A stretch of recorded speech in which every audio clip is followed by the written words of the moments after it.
My name's Ryan Cole. I'm a federal wildlife investigator. And if there's one thing I've learned over the years, it's that the real predators don't always have fangs.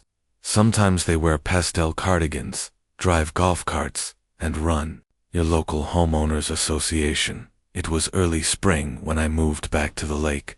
I'd just wrapped a long-term assignment in Alaska and was looking for some peace. My uncle left me his cabin on Lake Bramble, tucked away from the world. I remembered it from my childhood's serene, quiet, untouched by the chaos of suburban life. I wasn't looking for neighbors, just water, trees, and silence. But the lake had changed. New developments had sprouted like weeds, perfectly trimmed lawns, full luxury cabins, HOA signs at every gate. One in particular caught my eye as I drove in. Welcome to Serenity Shoreline, an exclusive HOA community. No trespassing, no exceptions. My uncle's cabin sat right at the border.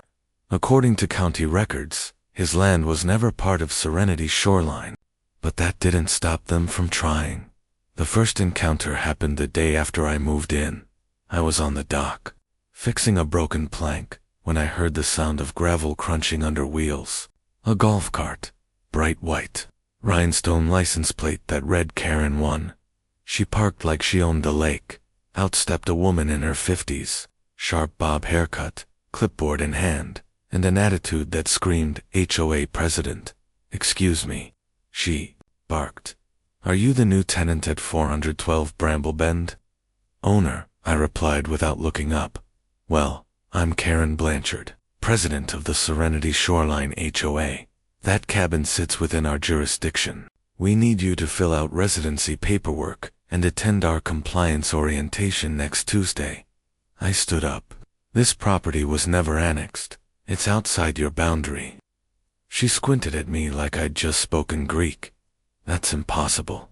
The entire lakefront is Serenity property." "Nope," I said, pulling out a laminated copy of the deed. "This plot was carved out in the 1940s. It's private land." Her lips pursed. "Well, we'll see about that." She stormed off. Should have let it go. But in my experience, people like Karen never just see about that. They escalate. 3 days later, I got my first notice. Unregistered structure violation, improper dock material, unpermitted fire ring, non-compliant flagpole height, $1,200 due immediately. I ignored it. Then came the letters. Then the fines. Then a warning that if I didn't attend a compliance hearing, they'd refer my case to county code enforcement. Still, I ignored it. That's when they got bold. One night, just past 3 a.m., I was woken by floodlights and the sound of voices. I grabbed my flashlight and stepped onto the porch. 2 sheriff's deputies were parked on the gravel road. Karen stood between them, waving her arms dramatically. "That's him," she shouted. "He's a trespasser. He's refused to register with the HOA, and he's storing illegal equipment on the shoreline." I calmly walked down the steps, badge still on the nightstand inside. "Evening, officers. Something I can help you with." One deputy was young, maybe late 20s. The other, older, seemed annoyed just to be there. "Got a call about a possible squatter," the older one said. "She's mistaken," I said, reaching into my back pocket for my ID. "Name's Ryan Cole. I own this property. Here's the deed and tax records." The younger cop looked through them, then glanced at Karen. "Ma'am, this paperwork checks out. This property's not within HOA lines." Karen's face turned red. "I told you he was aggressive. He threatened to." I cut her off. "You want aggressive?"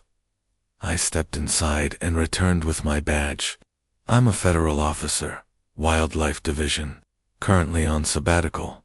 You're trespassing, and filing false reports with local law enforcement is a criminal offense." She froze. "You." Could hear the cicadas louder than her heartbeat. The older deputy grinned. "Well, this just got interesting." Karen sputtered something about misunderstandings and community safety, before making a dramatic retreat to her golf cart. The deputies apologized, then left. but I knew it wasn't over. Over the next few weeks, strange things started happening. My trash bins were accidentally removed. My mail went missing. Someone reported me to Fish and Wildlife for illegal traps, which turned out to be nothing more than a raccoon deterrent bucket. I documented everything. I set up trail cams, caught HOA board members skulking near the edge of my property. Then came the drone. It buzzed overhead every morning around 7 a.m. I watched it from my porch one day, tracking its pattern. After 4 days, I had enough. I took it down with a slingshot and a weighted net. When it crashed, I found a sticker on it, property of Serenity Shoreline HOA. I packaged it neatly and mailed it postage to the HOA office. No note, then silence. 2 weeks of quiet. I started to think maybe they'd backed off, until the day I got the lawsuit. Karen and the HOA were suing me, claiming I owed $23,000 in unpaid dues, had defamed the board, and caused emotional distress to several residents. That was my breaking point. I hired a lawyer, not just any lawyer, a property rights specialist who'd sued 3 HOAs into bankruptcy. We didn't just defend. We countersued harassment, invasion of privacy, defamation, illegal drone surveillance, false law enforcement reports, trespassing, and I had the evidence: emails, camera footage, eyewitness statements from local rangers who'd seen HOA members trying to cut across my dock to tag it. Karen's smug empire started to crack. The court date arrived. Karen came in confident, wearing a tailored suit and pearls. She had 3 lawyers. I came in with a USB drive, and my lawyer, who greeted the judge by first name, not because of favoritism, because she'd taken his HOA to court 10 years prior, and won. The case was a bloodbath. Our documentation overwhelmed theirs. The judge dismissed their entire suit within the first hour. Then he addressed our countersuit. Karen's face fell as the judge read out the list of infractions and ordered Serenity Shoreline HOA to pay damages and issue a formal apology. They settled quietly, paid every cent, and Karen, she resigned from the board 2 days later.